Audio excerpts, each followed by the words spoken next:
Hello parents, my name is Mark Coyner and I'm your student's teacher for digital communications. It's a trimester class. Here's a little bit about me. I was born in Philadelphia but raised in Arizona. Go Wildcats. This is my 27th year of teaching, my 6th at WMS. Go Bulldogs. Prior to moving to Washington 7 years ago, I taught in Nevada and Arizona for 19 years cumulative.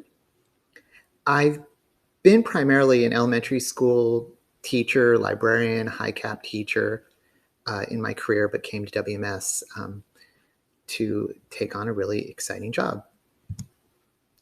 Here's a little bit more about myself. I have degrees in history, elementary education. My master's was in instructional technology.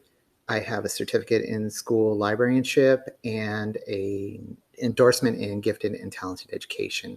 And these are some of the universities that I've gotten my degrees at. My amazing, brilliant wife is a veterinarian, and though we didn't have any children of our own, we do have many furry friends. She's holding our beloved pug, Soshi, who passed away a couple years ago. And on the left is Cookie, and our newest addition is Chandler in the hammock. So here's an overview of this class. It's a trimester class, so I've broken it up into three main topics. Students will be video editing, they'll be learning about desktop publishing, and we'll be doing multimedia presentations. So as I said, we have three main components of the class. So each component will be about a third of the semester's projects. My overall goal is that whatever we learn in my class, that I would hope students can take those skills and apply them in their core classes. So if given an assignment in social studies to make a poster, they will have the requisite skills to make it really creative and hopefully a little more elaborate than standard and such in all the other core classes. I'm really looking for students to really stretch themselves creatively and to build those skills so that they can, again, transfer them to the other core classes. Our first project in video editing will be working with a video editor called WeVideo. We've moved to WeVideo for all of our projects actually in distance learning because it's online. They can do it on their Chromebook at any time. And it's really quite an excellent editor. They'll be editing some stock footage from a trip that I took and learning how to trim clips, add transitions, text, music, those things in basic video editing that will kind of develop their skill. Next, we'll move on to a project that I call the bucket list, where I ask students to think about their future in a couple of different areas, jobs they want, places they want to visit, people they want to meet, and encourage them to think big and broad and find images online, add movement to those images, add music, even if they want to do some voiceover work, just to try to expand their skill and be creative. Then we move on to some desktop publishing projects. We do name signs and memes using Google Slides, which is a quite good desktop publishing program, even though it was designed to be for multimedia purposes. Students will add graphics and text to their posters to tell a little bit about themselves and also to have kind of a little funny meme about them. We'll learn how to use a program called Photopea to cut out the background of the image that they take simply just on their Chromebook, but if they want to use one of their devices, that's great too. Then we'll move on. The skills that they learned in the last two projects, they can apply to doing an inspirational quote poster of a famous person. As you can see, someone did it on a fictional character, Dwight Schrute, but used text in a really interesting way. Cool backgrounds. I think that is actually the Dunder Mifflin building. But we'll be using a more sophisticated program called Lucid Press, which is similar to an industry standard desktop publishing program in design. And we'll also do infographic posters. And during that infographic poster project, I'll encourage students to connect to something that they're either learning in one of their core classes or something that they're really interested in and they have background. So students have done it on sports, on fashion. They've even done it on comparing Dutch Brothers to Starbucks. So just really trying to expand their skill in using graphics and text and resizing to really present interesting information. Moving on to multimedia projects, we'll be using a program called Powtoons. And Powtoons is kind of like Google Slides meets a video editor. It looks like a slideshow presentation, but it's got a lot of built-in animated characters and graphics. And it also has a timeline in which every text graphic has to have an in and out. It's kind of building on the two skills that they've used in video editing and in multimedia presentations like Google Slides. It's a really cool program. Again, I give them the option of doing it on a topic of their choosing. Like you can see in the image below, one student did it on feudalism that they were studying in 7th grade social studies.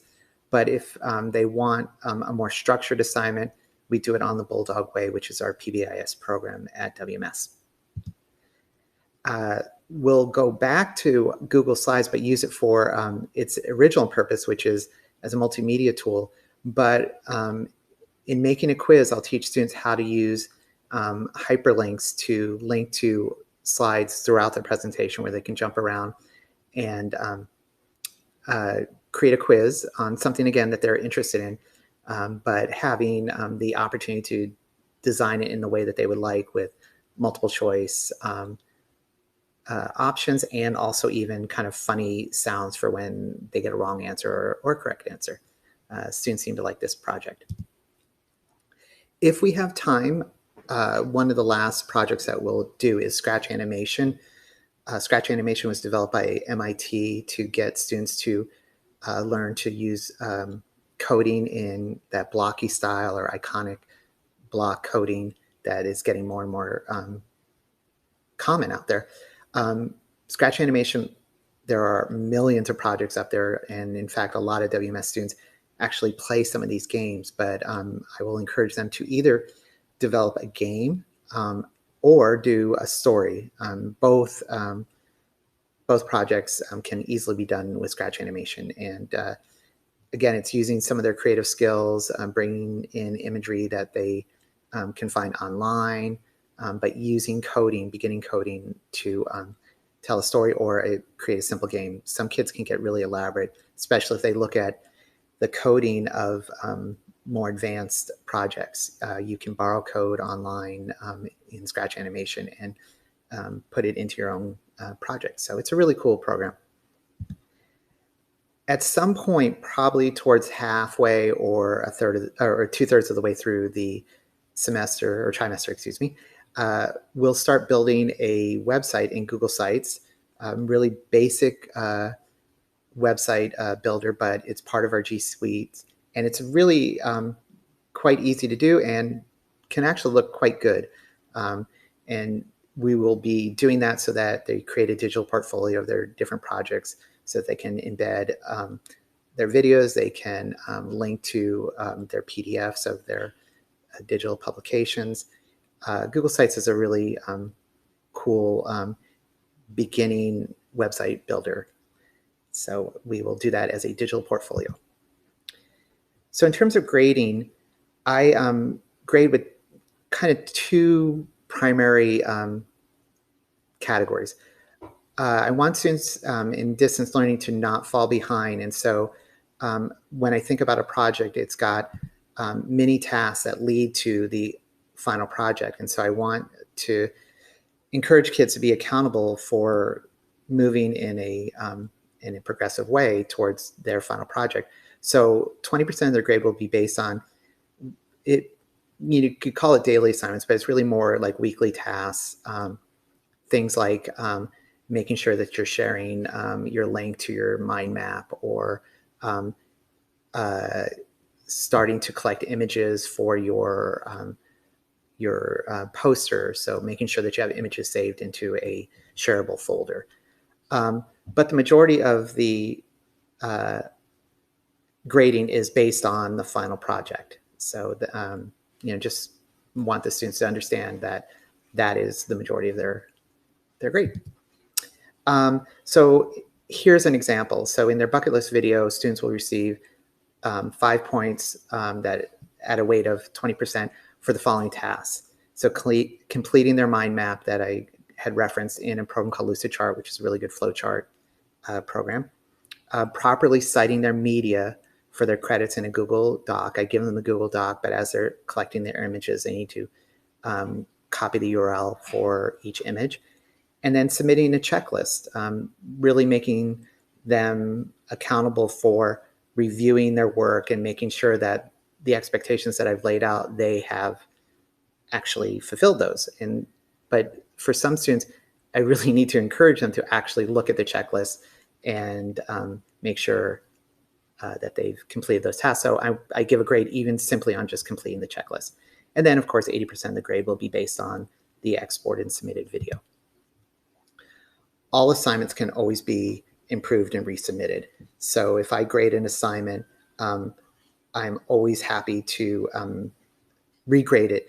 And I will always accept late work up until the last day of grading.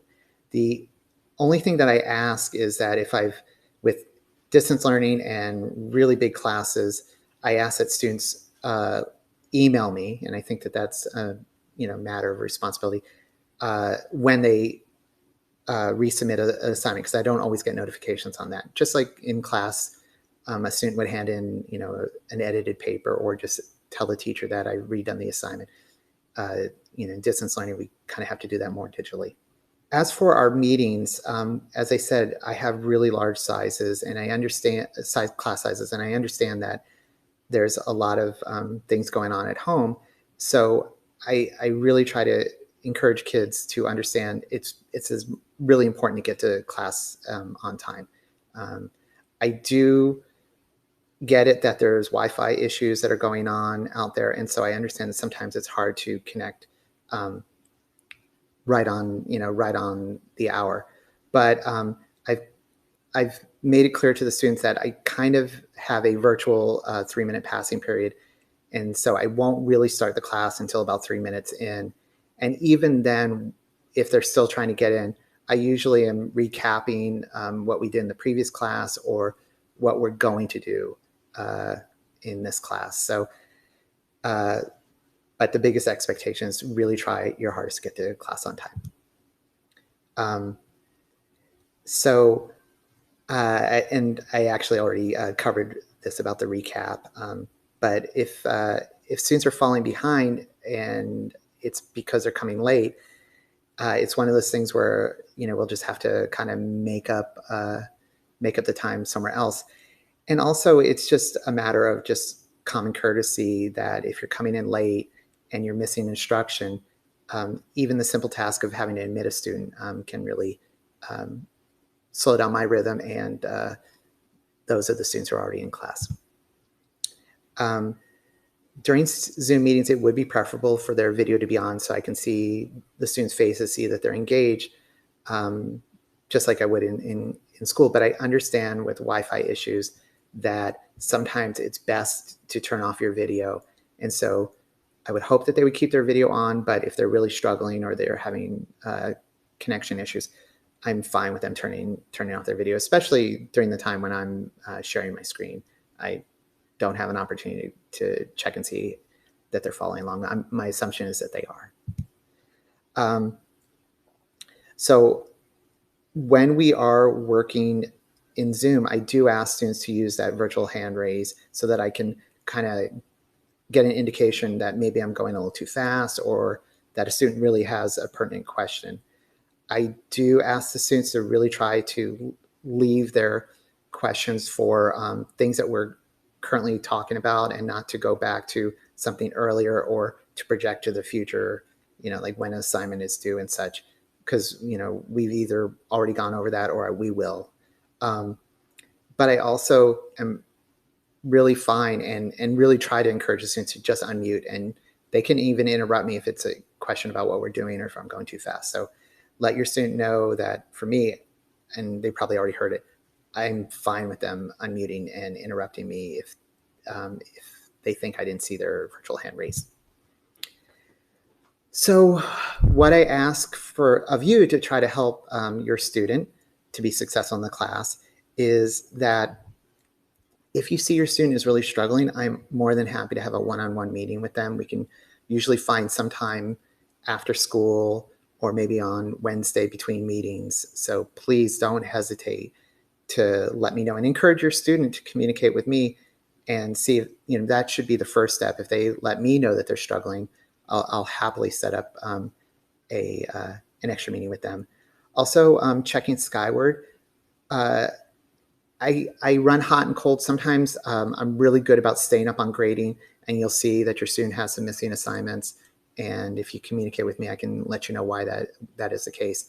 But it's other times it's just like I will do a grading frenzy, and then all of a sudden a bunch of grades appear. So if you just kind of periodically check, and if you don't see stuff on Skyward, please let me know, and I will embarrassingly grade your students' assignments right away so that you can get a sense about how your student's doing. But if they were already struggling, you more than likely would get an email from me about that. So how to contact me? The best way is through Gmail. Here's my address. It's just my first initial, my last name. And you've probably seen at osd.wednet.edu. Like most teachers, I have Gmail on my phone, so I see notifications right away. Sometimes if you email off the school website, it will go to my updates, and I don't always see that. So if you would just use, your standard email app, that works a lot better. If you don't hear back from me, you are more than welcome to send me a little gentle reminder, and I will more than likely be embarrassed and get back to you soon, very soon. So please don't hesitate if you don't hear back from me. The emails might have fallen in my queue, and I will definitely get back to you. And if you need to set up a phone call or a Zoom meeting, I'm happy to do that too. We have to be flexible in this time. So thank you so much, and I'm looking forward to hearing from you, and I hope that your student enjoys the class and is successful. Take care.